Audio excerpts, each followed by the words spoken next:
En regardant mes homélies sur cet évangile, je me suis rendu compte que j'avais déjà beaucoup commenté ce récit de la transfiguration. Et je ne veux pas me répéter en reprenant une homélie que j'ai déjà faite. Voilà pourquoi je vais partir dans une autre direction. Et je vous pose cette question: quelles sont les personnes qui sont présentes à la transfiguration?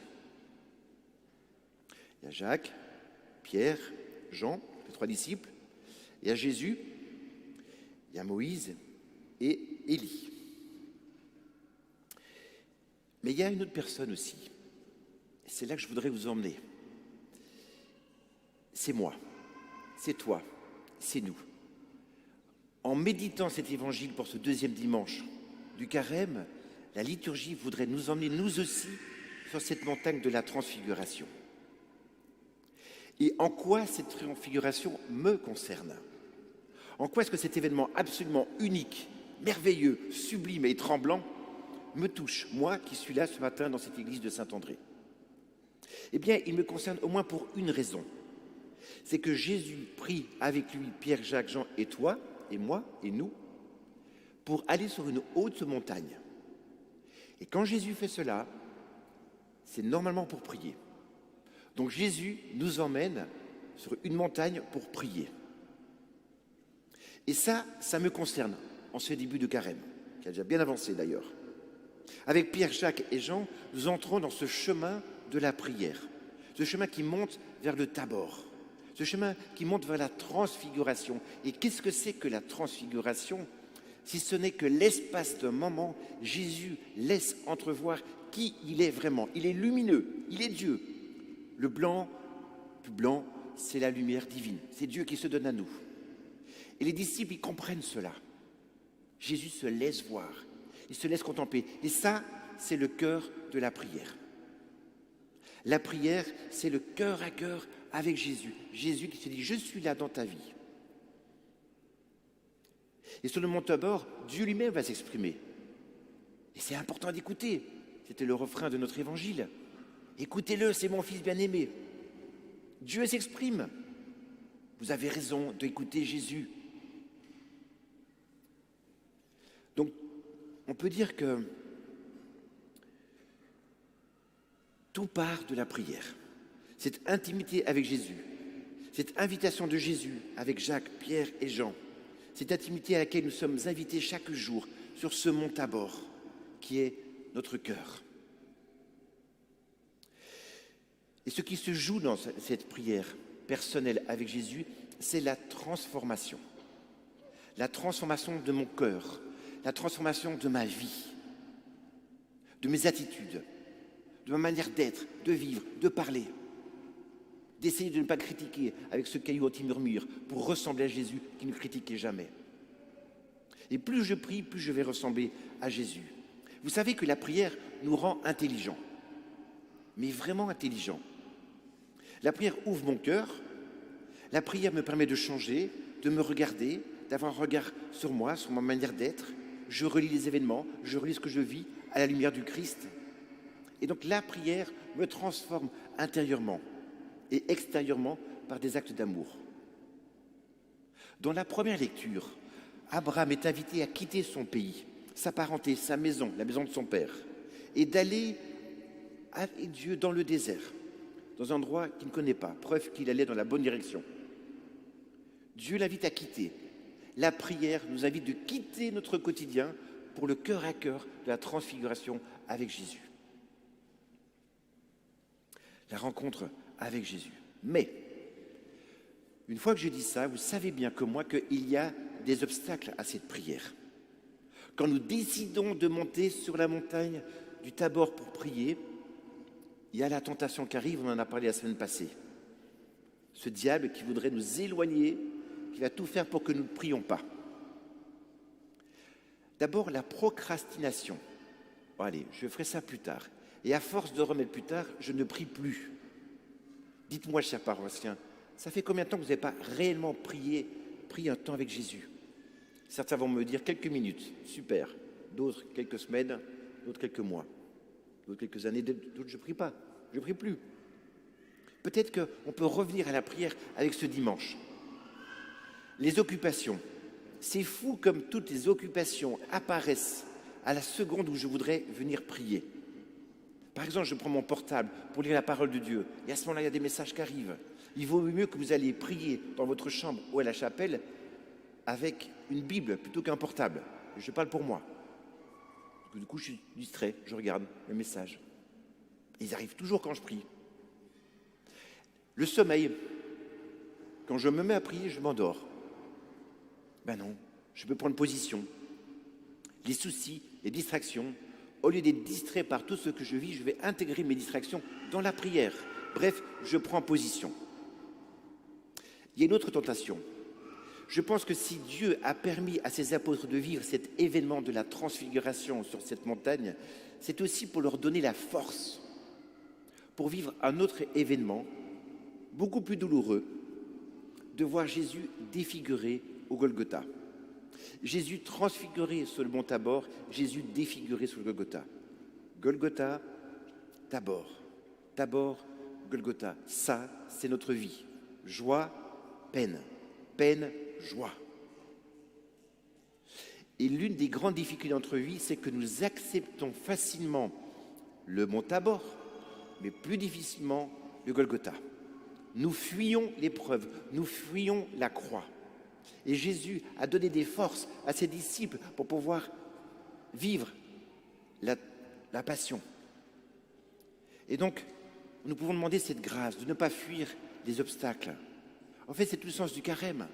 On se prépare à la passion pour la vivre et pour la résurrection, moment de joie.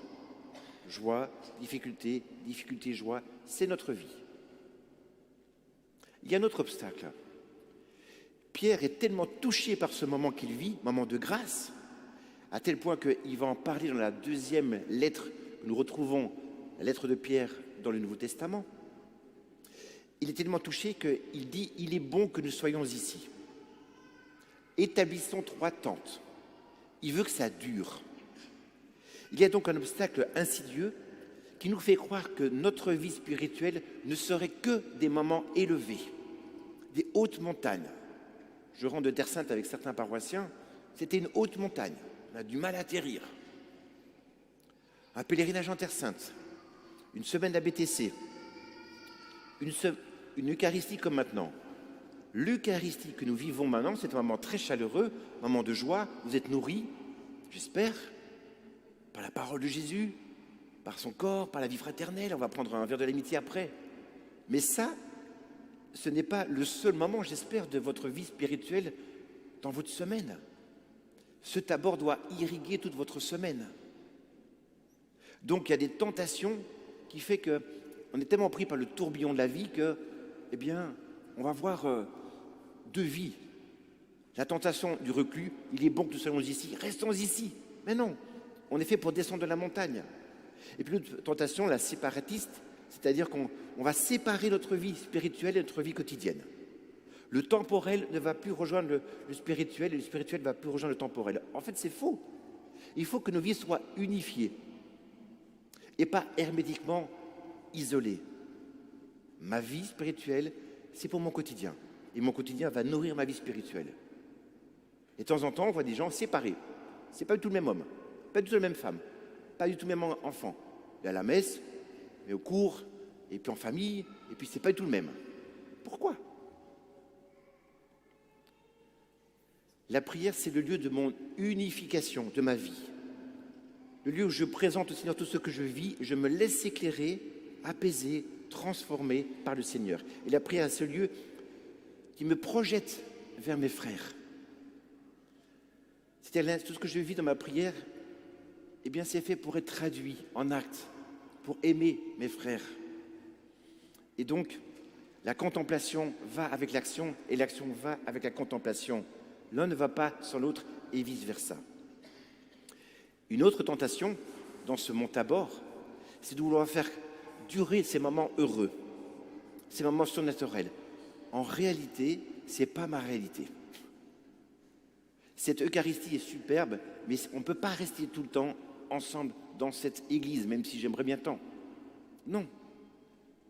Parce que nous avons un devoir d'État, parce que nous sommes appelés à prendre soin les uns des autres, à vivre mon devoir d'État, avec mon stylo à la main pour étudier, mon ordinateur derrière mon bureau, ou derrière ma cuisinière, derrière mon phare à passer, derrière cet enfant, derrière mon papa, ma maman. Et des fois, il y a le calme plat de la vie quotidienne, le calme plat de la monotonie conjugale. Eh bien, c'est là que le Seigneur veut venir, dans ton couple, dans ta famille, dans ta vie, dans ton travail, dans tes études. Alors ne séparons pas tout, unifions notre vie, unifiée par la prière, par la transfiguration et aussi par la défiguration de Jésus au Golgotha. Et un dernier obstacle, je termine avec cela, c'est le péché. Le péché qui m'éloigne de Dieu, de Jésus, qui me divise, qui obscurcit ma vie, qui m'empêche de prêter attention à la parole de Dieu. Seigneur, donne-moi de voir mon péché en ce temps de carême et de te confier mon péché, afin que tu viennes me purifier. Heureusement, il y a le sacrement de la réconciliation qui est là pour nous permettre cette purification, cette réconciliation. Et on va vous proposer ça pendant ce carême. Vous pouvez en abuser de ce sacrement. Je suis un peu triste de ne pas voir un seul paroissien abuser de ce sacrement. Oh non, on ne va pas encore se confesser celle-là. Ben si, celui-là. Abusons de ce sacrement. C'est tellement beau. Vous savez, sortir du sacrement, la réconciliation, avec un cœur tout léger. Face à ces obstacles, à la prière à laquelle nous sommes invités aujourd'hui par cet évangile sur le mont Tabor, il me semble qu'il n'y a qu'un seul chemin. Répondre à cette voix de Dieu qui dit « Écoutez mon fils, c'est important pour vous, pour ta vie, pour ton bonheur. Accepte de monter souvent au mont Tabor et nourrir ta vie spirituelle qui va irradier toute ta vie. Suivre humblement Jésus, qui me permet de m'arrêter dans mon quotidien pour réfléchir à tout ce que je vis, puis m'attacher à Jésus seul. Bon carême, bon moment de transfiguration qui illumine chacune de vos journées. Demandons cette grâce de l'intimité avec lui, cette grâce de la prière. Amen.